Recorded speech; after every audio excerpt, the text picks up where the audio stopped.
Estamos en el día martes 17 de noviembre de 2020. Como les veníamos anunciando, esta mañana vamos a conversar con el señor ministro de Medio Ambiente.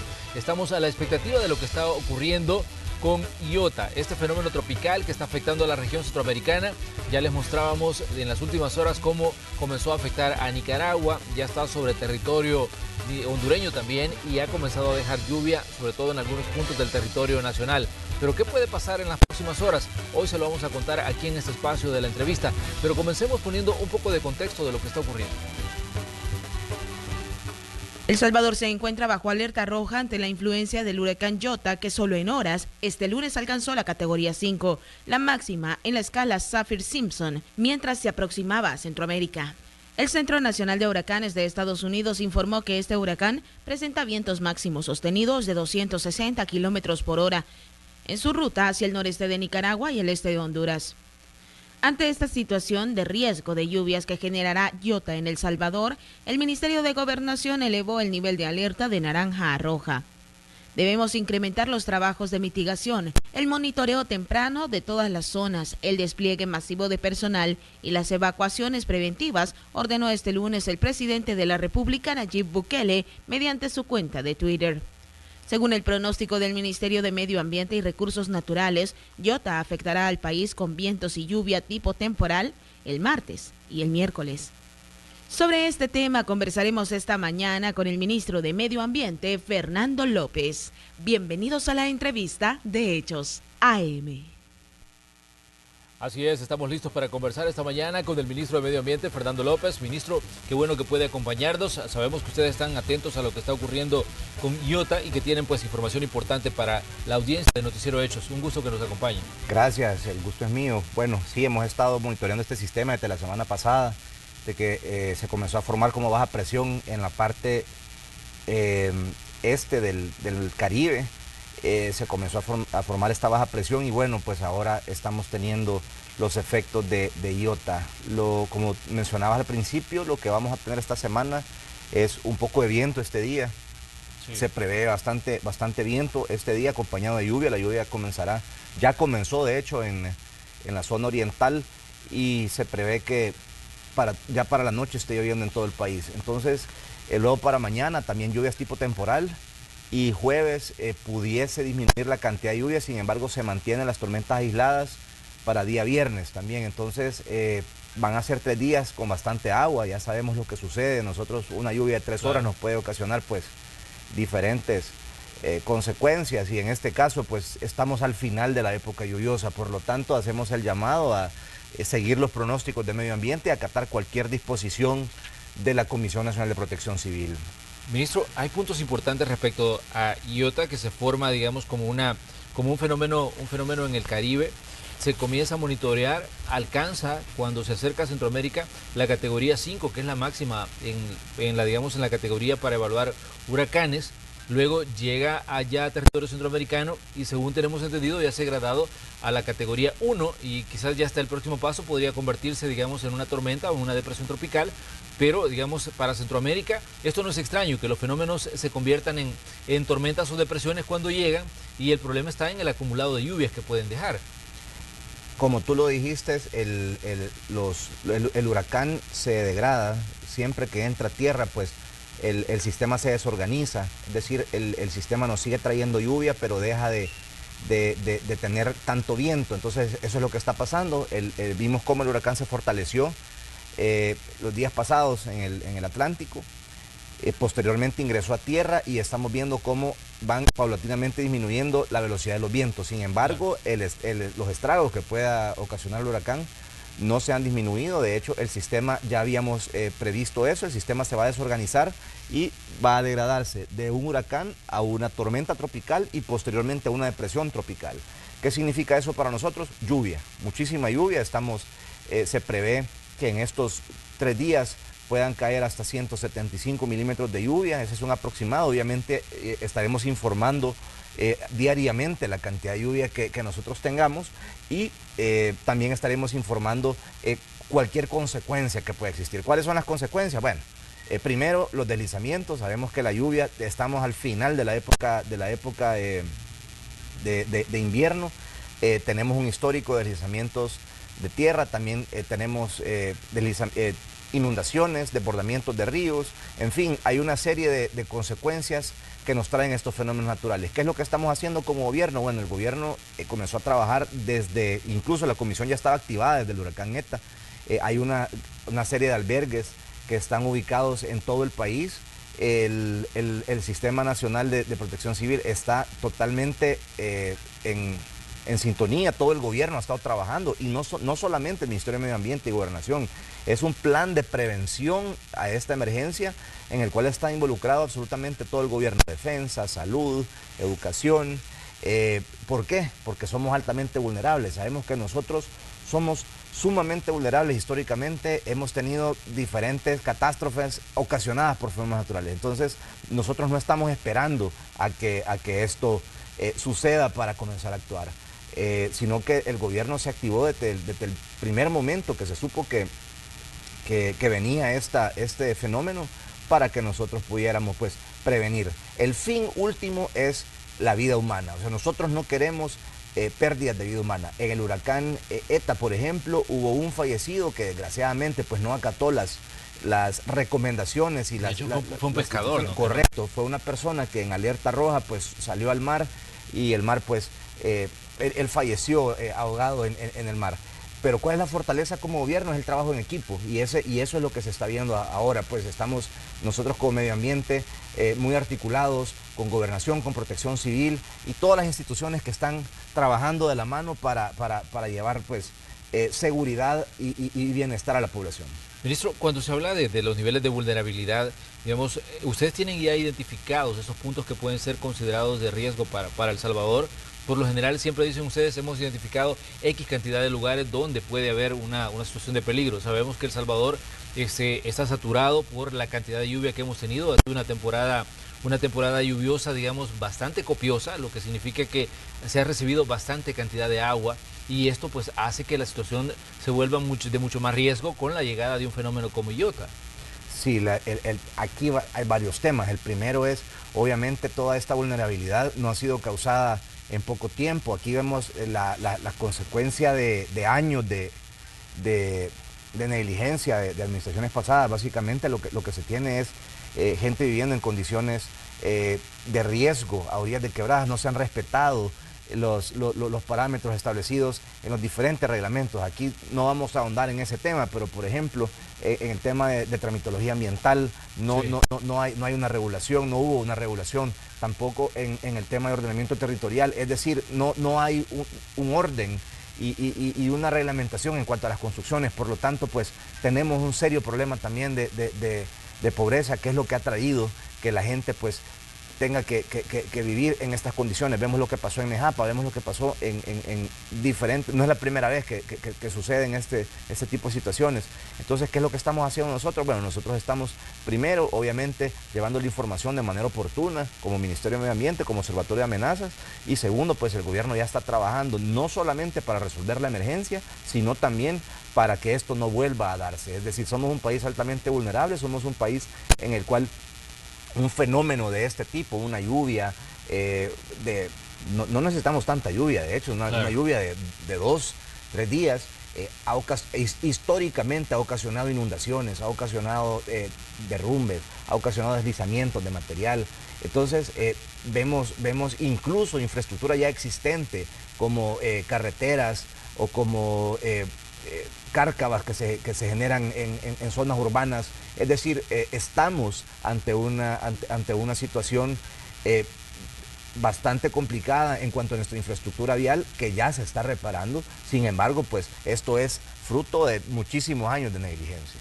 Ministro, siempre cuando se hablaba de El Salvador y los fenómenos naturales, fenómenos tropicales, como el caso de todos los que han golpeado El Salvador, digamos, por ejemplo, Mitch en el año 98, la tormenta 12E, la tormenta Aida, y ahí podemos hacer, digamos, todo un listado de fenómenos que han pasado por Centroamérica. Siempre se hablaba de los niveles de vulnerabilidad y siempre se decía El Salvador está entre los países más vulnerables a nivel, digamos, de la región centroamericana ante fenómenos naturales. ¿Qué tanto ha evolucionado, digamos, esa situación de los niveles de vulnerabilidad que puede tener un país ante fenómenos como este? Porque hemos visto que la situación sigue siendo grave, con deslizamientos como lo que pasó en Nejapa, con situaciones que han dejado inundaciones incluso en las zonas urbanas, como usted bien lo señalaba. y con otros fenómenos que, digamos, han golpeado directamente a la población y que han agravado sus condiciones de pobreza. Pero ¿qué tan vulnerable está El Salvador ante fenómenos como este que hoy pues nos tiene a la expectativa? Iota. Bueno, hay varios índices que nos hablan de este tema, índices de vulnerabilidad, hay índices de riesgo climático, por ejemplo, en el cual nosotros pues hemos estado siempre, desgraciadamente, en el top 100 de países vulnerables. En este momento pues creo que incluso estamos abajo del número 50 en esos rankings, pero son rankings que se hacen tomando en cuenta varios parámetros. Primero, claro, el impacto que tienen estos fenómenos naturales en nuestro país. Segundo, la infraestructura que se tiene, las condiciones también de vulnerabilidad en las que vive la población. Pero lo importante en este momento es el esfuerzo que está haciendo el gobierno del presidente Nayib Bukele. Se han repartido 39.000 paquetes, se han distribuido 39.000 paquetes alimenticios alrededor del país. Eso es bien importante. Se ha tenido la colaboración también de centros penales, por ejemplo, con el programa de los reos de fase de confianza, que nos están ayudando incluso a limpiar quebradas. Por ejemplo, este tema también es importante porque recordemos que los encargados de recoger la basura son las alcaldías, los encargados según el Código Municipal, según el artículo 4 del Código Municipal, son las municipalidades las encargadas de la disposición final de los desechos sólidos. Y en este tema pues hemos tenido una gran colaboración de centros penales limpiando algunas quebradas. Obviamente este no es un trabajo que le correspondería al gobierno, pero como te digo, nosotros no nos podemos quedar de brazos cruzados ante esta situación. Nosotros lo que hacemos es ejecutar y es trabajar. Obviamente la intención no es hacerle el trabajo a ningún alcalde, pero si hay que hacerlo, pues bueno, se hace. Y esa es la intención que tiene el gobierno del presidente Bukele, no quedarnos de brazos cruzados y actuar oportunamente para salvaguardar la vida de la población. Sabemos que la actividad pesquera pues significa el ingreso para muchas familias, ministro, que viven en las zonas costeras, y que para ellos el hecho de paralizar labores durante cierta cantidad de tiempo significa pérdidas. Y significa pérdidas que agravan sus condiciones de vida porque no hay, digamos, para comprar lo básico. Digamos, ¿cuánto tiempo estiman ustedes que podría estar paralizado esto? Y la importancia de que estas personas acaten también las recomendaciones que están dando ustedes como medio ambiente para que no se repita la historia de este pescador que salió durante el paso de ETA y que al final pues terminó, digamos, en una situación trágica. Ese es un buen punto, acatar las disposiciones que salen de la Comisión Nacional de Protección Civil. Creo que es prioritario, como te mencioné al principio, la vida. O sea, nosotros lo que queremos es salvaguardar la seguridad, salvaguardar la vida de la población. Por lo tanto, sí, mientras duren las tormentas o mientras duren las emergencias, sí hay en algunas ocasiones, y esta es una de ellas, en las cuales está prohibida la pesca. Estamos teniendo mareas vivas, estamos teniendo un aumento significativo de las condiciones de marea en el mar. No es seguro salir a pescar, eso es algo que hay que decirlo, y bueno, son situaciones, son fenómenos climáticos, son fenómenos naturales que nos obligan a cambiar nuestra manera de hacer las cosas en algunas ocasiones. Por ejemplo, el tema de la paralización de actividades con el Ministerio de Educación. Pero te voy a poner otro ejemplo. ¿Qué hubiera pasado si el presidente no hubiese actuado de la manera que lo hizo ante la pandemia del coronavirus, por ejemplo? Mucha gente dijo, pero ¿y por qué está cerrando? ¿Por qué está haciendo eso? Pero es que lo importante en ese momento era salvaguardar la vida, la salud de la población, y eso es lo que se vio en el manejo de la pandemia. O sea, se vio un gobierno activado, un gabinete enfocado y volcado hacia el combate de la pandemia, y incluso pues hubo medidas, por ejemplo, la construcción del hospital, todo el manejo que se hizo, y era precisamente para salvaguardar la vida de la población. O sea, entonces eso es lo que se hace también cuando hay una emergencia de este tipo, tirar una alerta o decretar una alerta, precisamente para eso, para guardar la vida. Ministro, ¿cuál es la trayectoria que está siguiendo, digamos, Iota en este caso? Porque primero se dijo que iba a estar posicionado muy cerca de El Salvador, luego se dijo incluso que podría estar sobre El Salvador en determinado momento, pero sí, la lectura que hacen ustedes con los expertos en meteorología sobre la trayectoria que está siguiendo este fenómeno tropical. La trayectoria no ha cambiado desde que nosotros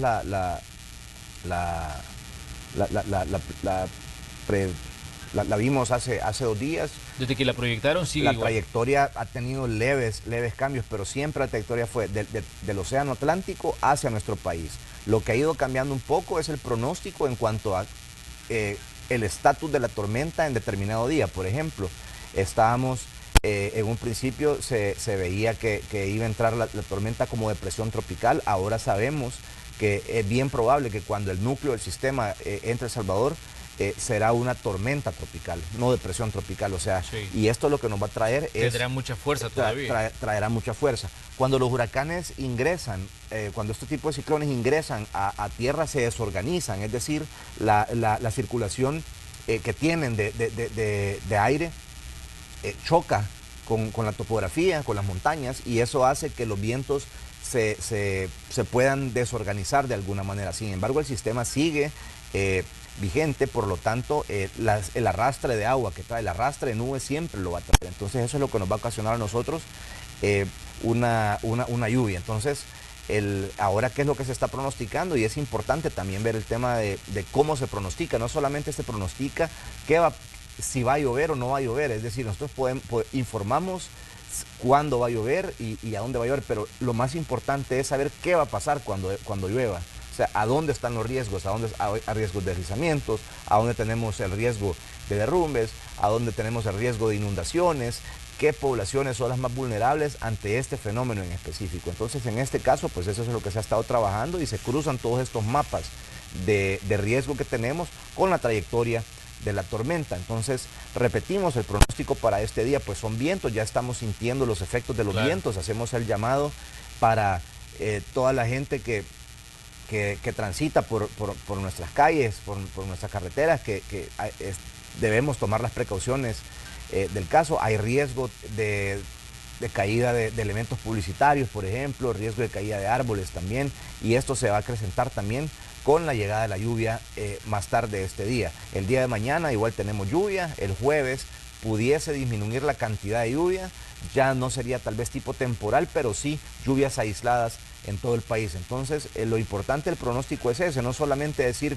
si va a llover, sino qué va a pasar. Y en este caso, pues la trayectoria indica que el sistema se posicionará sobre nuestro país y que tendríamos que esperar al día viernes o incluso al día sábado para ya ver un cambio significativo en las condiciones.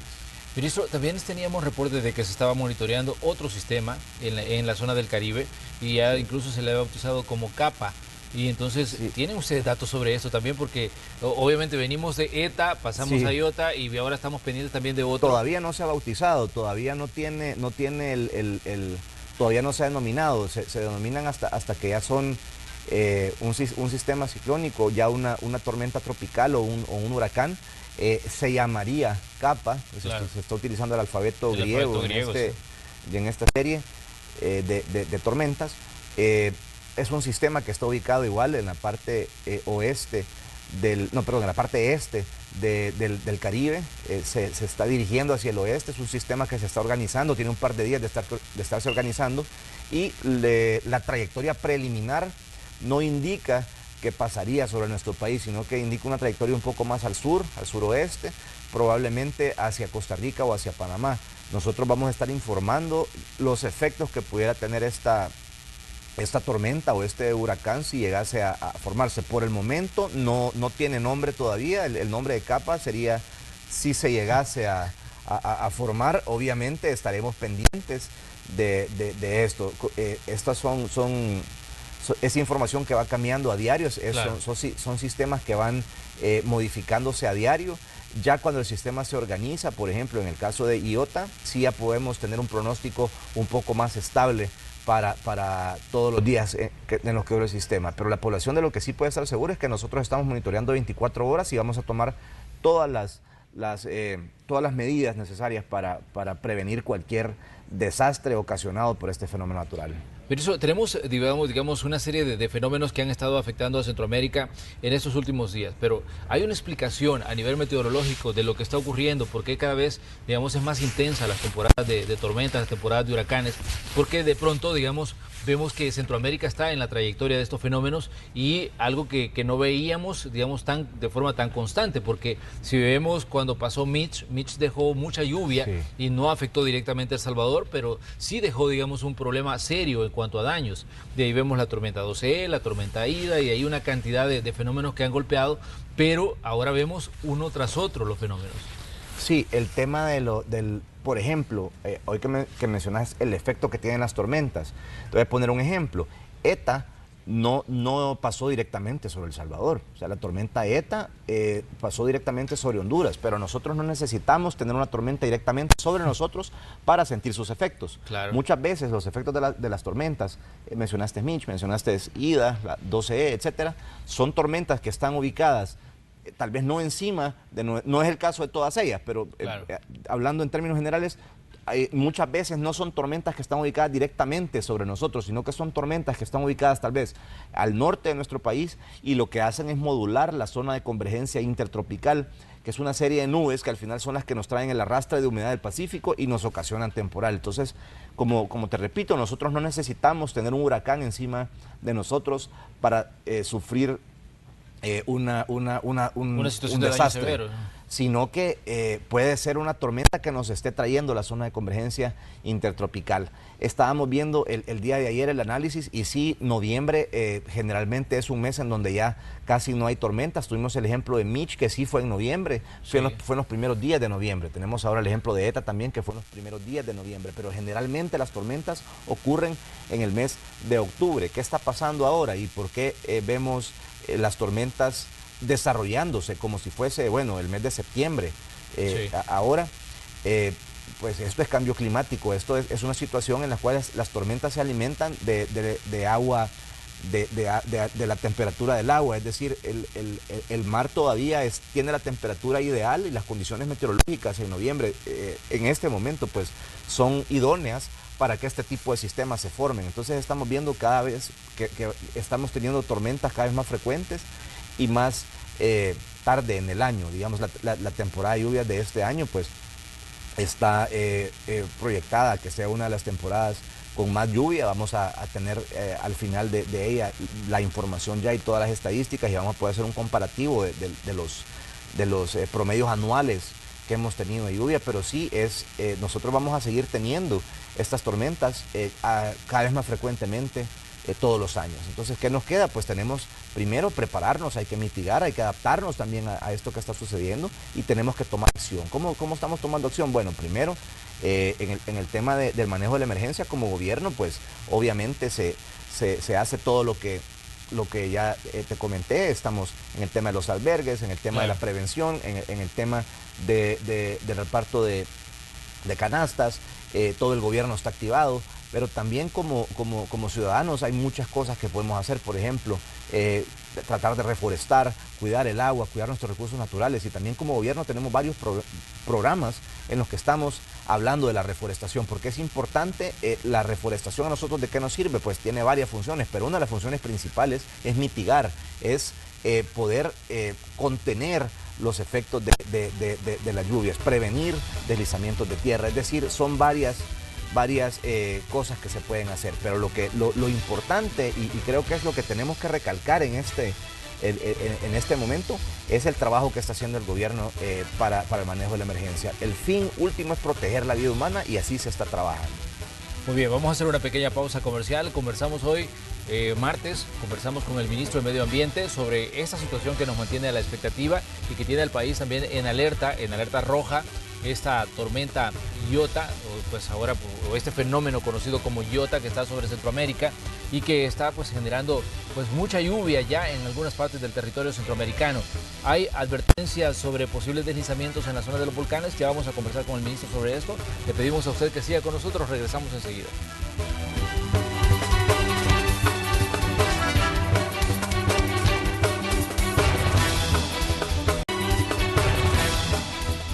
Mañana de de martes 17 de noviembre de 2020. Conversamos aquí en el espacio de la entrevista de Hechos AM con el ministro de Medio Ambiente, Fernando López. Estamos conversando sobre lo que está ocurriendo con este fenómeno tropical que está afectando a la región centroamericana. Llegó a Nicaragua, ya está sobre Honduras y también pues está acercando a El Salvador, y en las próximas horas podrían intensificarse las lluvias en buena parte del territorio nacional.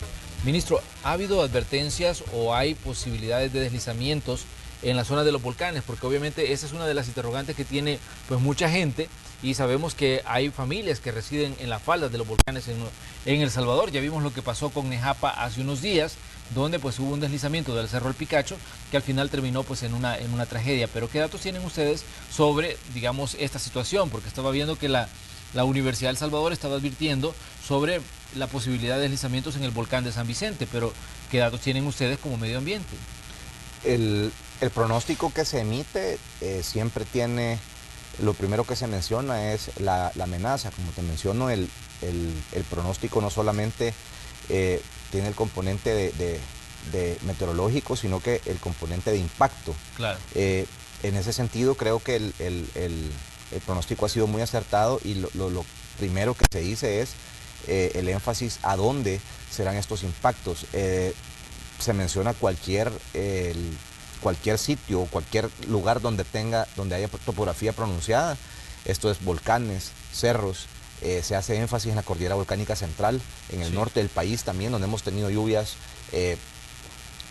la mayor cantidad de lluvias, por ejemplo en Montecristo, en la zona de Limo, en la zona de Chalatenango, en la zona de Morazán también, pero sobre todo la cordillera volcánica central, la Sierra Apanequi y Lamatepec, volcán de San Salvador, volcán de San Vicente, cordillera del Bálsamo, la cordillera de los volcanes en Usulután, volcán Chaparrastique. Entonces, sí, cualquier lugar en este momento que vamos a tener una lluvia prolongada, una lluvia de más de 2 días, sí, cualquier lugar que sea propenso a deslizamiento, pues tiene que tomar atención. Entonces, el llamado se hace a toda la gente a que acate las disposiciones de protección civil. Si hay alguna amenaza, pues aparte de la que ya tengamos, obviamente pues nosotros vamos a informar. Hay otro tema bien importante hablando de amenazas, y es, claro, se mencionó en días pasados, hubo una denuncia acerca de retumbos en la zona de Texistepeque, en la zona de Santa Ana. Sí. Ya se mandaron vulcanólogos, y la verdad pues no tenemos actividad volcánica registrada, actividad nueva volcánica ni actividad sísmica, por lo tanto podemos estar tranquilos que también nuestra área de vulcanología está trabajando paralelamente a la de meteorología para brindar la información de manera oportuna. Ministro, en cuanto a posibles desbordamientos de ríos, sabemos que las primeras, digamos, advertencias llegan a la zona del Bajo Lempa, la zona del Río Grande de San Miguel, la zona que se conoce como la Canoa, que es muy propensa, digamos, a Correcto. inundarse. ¿Cuáles son, digamos, las situaciones que ustedes han advertido ya a los organismos de protección civil que están en esas zonas para que digamos, se adelanten ante posibles sucesos que pueda traer la lluvia, sí, que viene acompañando a Iota? En este tema es bien importante mencionar las cuencas principales que nosotros tenemos en observación, incluso desde la tormenta ETA. Sería el río Huascorán, el Río Grande de San Miguel, y todo el sistema que lo compone, que bueno, viene el Río Grande y pues termina hasta en la zona de Puerto Parada, en la Villa Jiquilisco. También la zona del río Lempa. Recordemos que todo el agua que viene del río Lempa pues viene de Honduras. El río nace en Honduras, por lo tanto tenemos también advertencia en esta zona. Hay lugares históricos, hay lugares con ocurrencia histórica de desbordamientos, de inundaciones también. El tema de la Canoa, el Río Grande de San Miguel, el tema del Bajo Lempa también, que ya está un gran equipo del gobierno apoyando, un equipo de CEL también apoyando las zonas del Bajo Lempa. Las descargas de CEL están siendo controladas también, que ellos están informando constantemente para prevenir cualquier desastre que pueda ocurrir. Entonces, creo que hay un trabajo articulado del gobierno, y eso se está viendo, y es importante que no bajemos la guardia, especialmente pues vienen 2 días de lluvia, vienen 2 días bastante complicados con lluvia. Se prevé que sean aproximadamente entre 150 y 175 milímetros de lluvia. Eso, para tener un parámetro, en 3 días es una cantidad bastante considerable, es prácticamente un poco menos del 10% del promedio anual nacional de lluvia, 175 milímetros. Entonces sí es una cantidad de lluvia bastante considerable que no solamente nos ocasiona los desbordamientos, sino que también pues, nos puede ocasionar deslizamientos de tierra. Ministro, en medio de toda esta situación, digamos, de la atención de la emergencia generada por las lluvias, de la atención de diferentes fenómenos que se han presentado en este año, se dijo en algún momento que el Ministerio de Medio Ambiente, digamos, se había desarticulado los sistemas de alerta temprana. Usted, bueno, es el que está a cargo de medio ambiente. ¿Qué dice sobre esto? Porque de pronto surgen críticas y se dice, bueno, mire, es que ya no está funcionando el sistema como funcionaba antes. Entonces, pero usted es el que está a cargo. ¿Qué explicación tiene sobre esta situación y cómo se está manejando, digamos, todos los sistemas de alerta? Desconozco esas opiniones. Probablemente viene de alguna persona que desconozca el trabajo que se hace en el Ministerio de Medio Ambiente. Esas opiniones pueden venir de un total desconocimiento o incluso de una crítica que ya se puede salir de la parte técnica y ya bien vendría a ser una crítica de otra índole. Nosotros no prestamos atención a eso. Los sistemas se han fortalecido desde nuestra llegada. Hemos modernizado el observatorio de amenazas y los sistemas de alerta temprana pues están funcionando. Tenemos personal trabajando 24 horas y de hecho todas estas críticas no son hacia el Ministerio de Medio Ambiente, son hacia este personal que dedica su vida, que da su tiempo y que tienen turnos incluso, nosotros les decimos como que es hospital, o sea, tienen turnos 24 horas para estar monitoreando estos sistemas. Entonces, bueno, hago un agradecimiento público a todo el equipo de meteorología, que son profesionales dedicados a esta rama, al equipo de pronosticadores, al equipo de hidrólogos también, a los vulcanólogos, a todo el equipo del Observatorio de Amenazas, porque es una loable labor la que ellos ejecutan y están pues trabajando 24 horas para tener esta información a la mano y para que esta información sirva para salvar vidas. Entonces los sistemas se han fortalecido, yo invito a cualquier persona,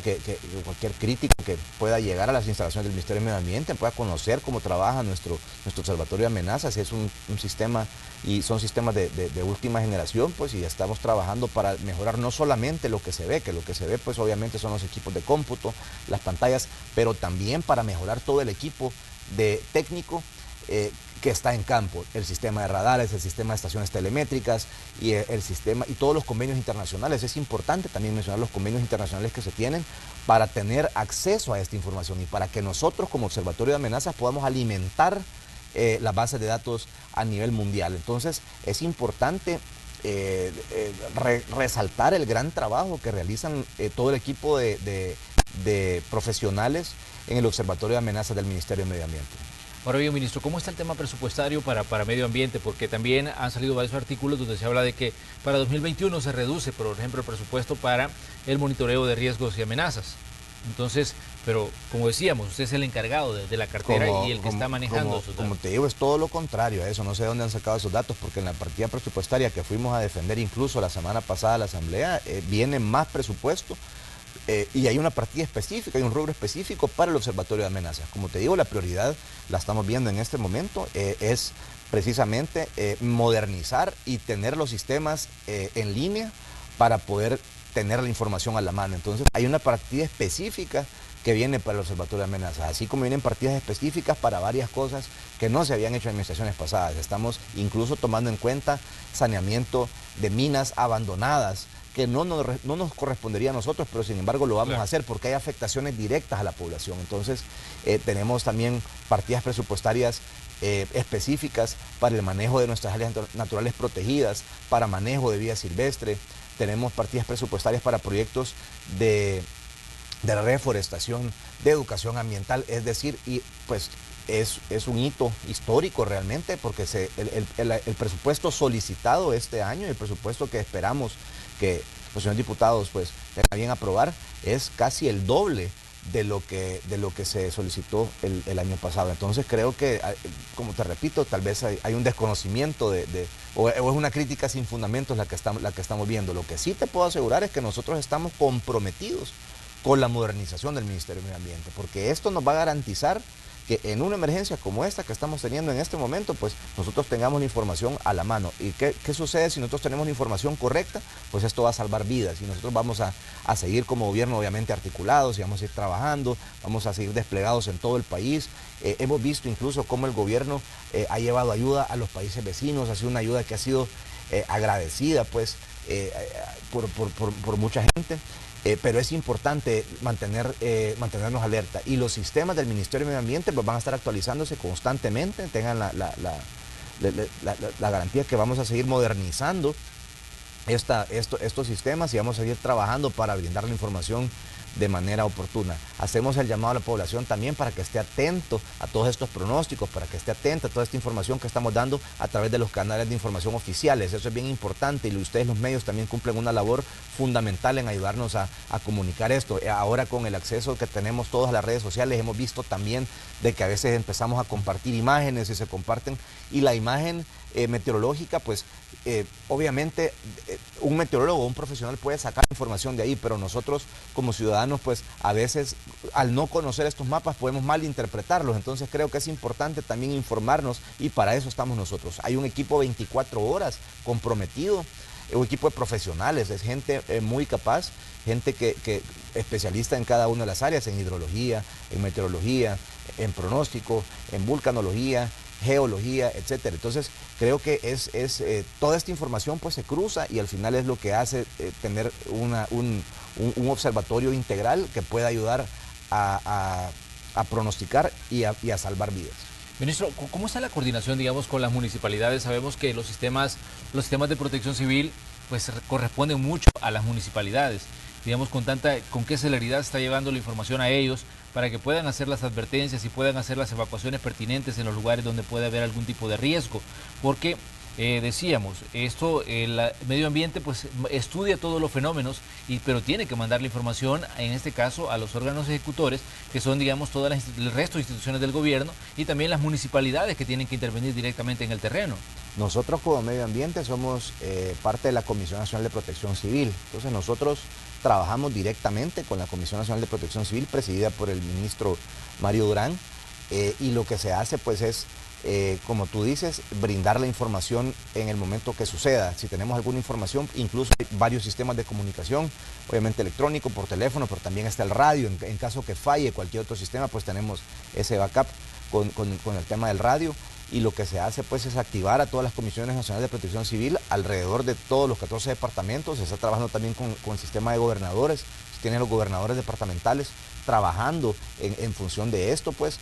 Y de nuevo pues nosotros lo que hacemos el llamado a las municipalidades es a que cumplan con lo que están obligados ellos por ley. Una de las, obviamente, de las cosas que ellos están obligados es el tema de la basura, que ya lo hablamos, de la recolección y disposición final, pero también de organizar sus comisiones municipales de protección civil. Eso es bien importante y existe una coordinación y nosotros esperamos que todos los alcaldes pues dejen a un lado los tintes políticos, dejen a un lado la politiquería y la época de elecciones y se pongan a trabajar, porque estas emergencias donde tenemos que estar juntos y donde tenemos que trabajar en función de la población.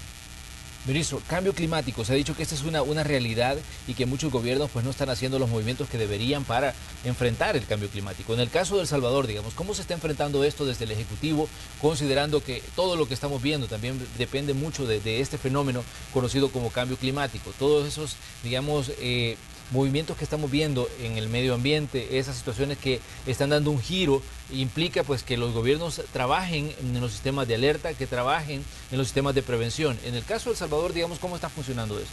Bueno, el tema de cambio climático es un tema que a nivel mundial se está moviendo muchísimo. Ya vemos nosotros los efectos que nosotros estamos teniendo, vemos tormentas cada vez más, eventos climáticos cada vez más frecuentes. Y uno de los mayores efectos que nosotros tenemos es en el tema de vulnerabilidad. Somos un país altamente vulnerable, somos un país que, ya lo hemos dicho, una lluvia de 2 días pues, puede ocasionar lo que es un desastre pues, bastante considerable para nuestro país. El tema de cambio climático se está manejando y como digo, pues, hay varias acciones que estamos tomando. La primera, obviamente, es la mitigación. Tenemos que mitigar, claro. Tenemos que dejar de contaminar, tenemos que reforestar. La reforestación ya vimos que sirve para varios propósitos. La mitigación es una de ellas. La segunda es la adaptación. Debemos adaptarnos a esta nueva realidad, debemos adaptarnos a que vamos a tener eventos climáticos de este tipo cada vez más frecuentes. Por lo tanto, pues es labor de todos, no solamente del gobierno, de tomar acción. ¿Cómo podemos tomar acción? Algo tan sencillo como el manejo de la basura, el manejo de los desechos es bien importante. ¿Cómo podemos? El cuidado de los recursos naturales, cuidar el agua, no hacer tala ilegal, tala indiscriminada, mejorar nuestras prácticas agrícolas, mejorar todas nuestras prácticas que puedan perjudicar los sustratos, perjudicar los suelos. Es un tema que es más de agricultura, pero es importante mencionarlo también. Las buenas prácticas agrícolas son importantísimas para el tema de cambio climático. También, como te repito, pues nosotros estamos trabajando como gobierno en varias acciones, entre todas estas, claro, de todas estas aristas. Y básicamente se trata de eso, primero de mitigar y luego de adaptarnos. Cada uno de los salvadoreños podemos poner nuestra parte en ejecutar estos proyectos. Ministro, en el caso de Nejapa, que fue una situación, digamos, que acaparó mucha atención mediática en los últimos días y que le costó la vida a 10 salvadoreños ahí, digamos, ¿cuál es la lectura que tienen ustedes al final de lo que pudo haber ocurrido? Porque de pronto se dijo que fue un deslizamiento del Cerro El Picacho, pero ¿cuáles fueron las condiciones que llevaron a esto y que terminara pues este alud pues sepultando una comunidad, la comunidad de Los Angelitos 2? Yo creo que aquí son varios temas y creo que no nos corresponde a nosotros directamente elegir culpables digamos, pero nosotros como gobierno ya teníamos obviamente ya existe una alerta desde que está el tema del invierno. Sin embargo, pues son varios factores, o sea, no te puedo nombrar uno. Lo que sí es el trabajo pues inmediato que hizo el gobierno para movilizarse hasta la zona y para poder rescatar lo que se podía rescatar y para también pues poder rescatar los cuerpos de la gente que Pero que hubo factores medioambientales. El tema ahí también es bien importante mencionarlo y es muchas de estas viviendas estaban ubicadas en el cauce de una quebrada. Por lo tanto, eso pues desgraciadamente es una condición que sí influye bastante, porque sí fue el paso, sí fue el paso de esta corriente que traía material, pues traía lodo, sí, etcétera. Creo que es importante mencionar que estamos en un país sumamente vulnerable. Creo que es importante mencionar que estamos en una situación de riesgo con el tema de Nejapa. Esto se evidenció.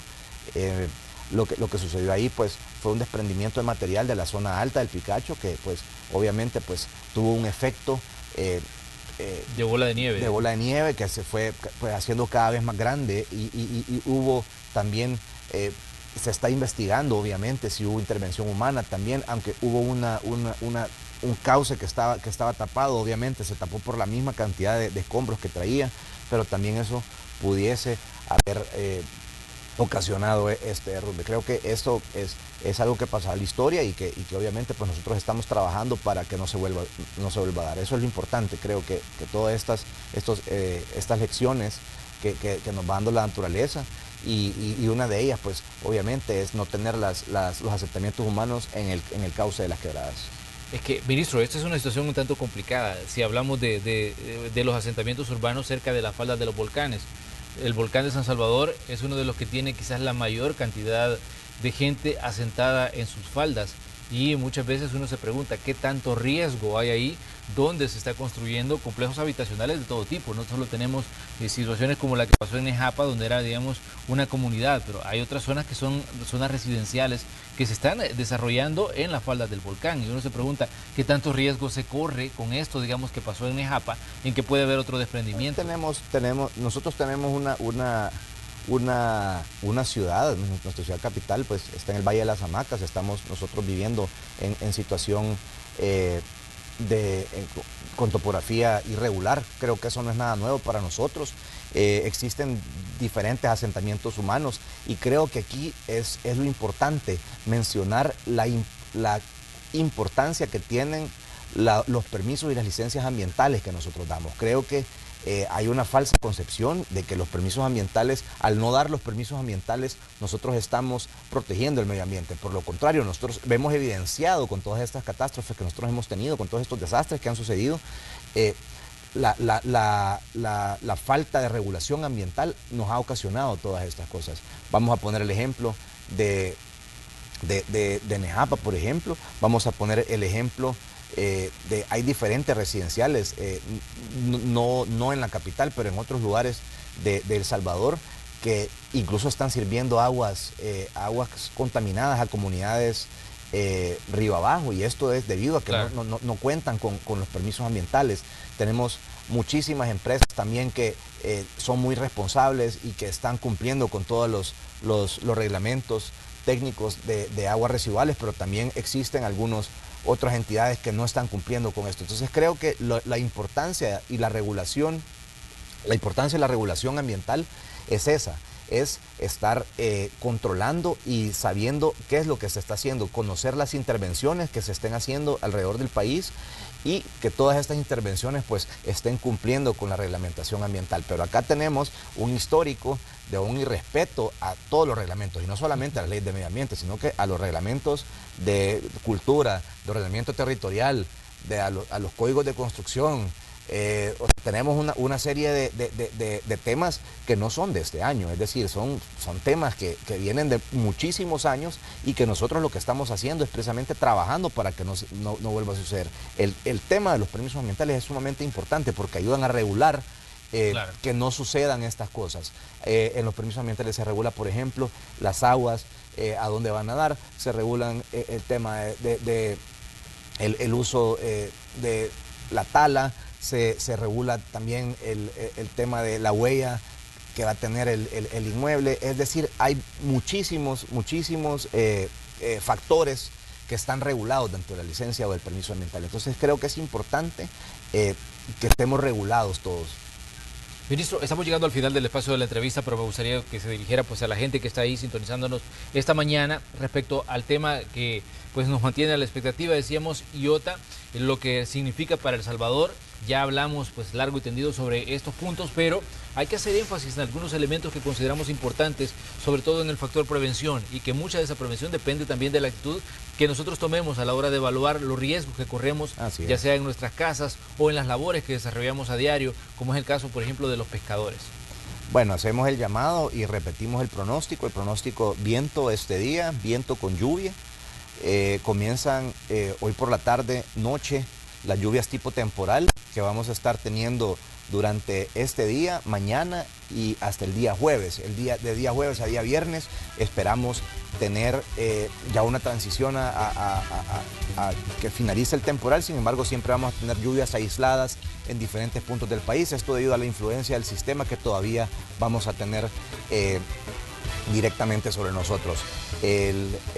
Es probable que el sistema llegue mañana como una depresión tropical, no como una tormenta, entonces vamos a estar informando también. Como te digo, esa es una situación que puede estar cambiando. Lo que sí tenemos seguro es que vamos a tener una gran cantidad de lluvia, y que la lluvia nos trae muchísimos riesgos. El primer riesgo, obviamente, son los deslizamientos. Luego tenemos el riesgo de inundaciones. Hacemos el llamado a toda la gente que vive cerca de cuerpos de agua, cerca de ríos, a las orillas del mar. Incluso también vamos a estar mareas vivas.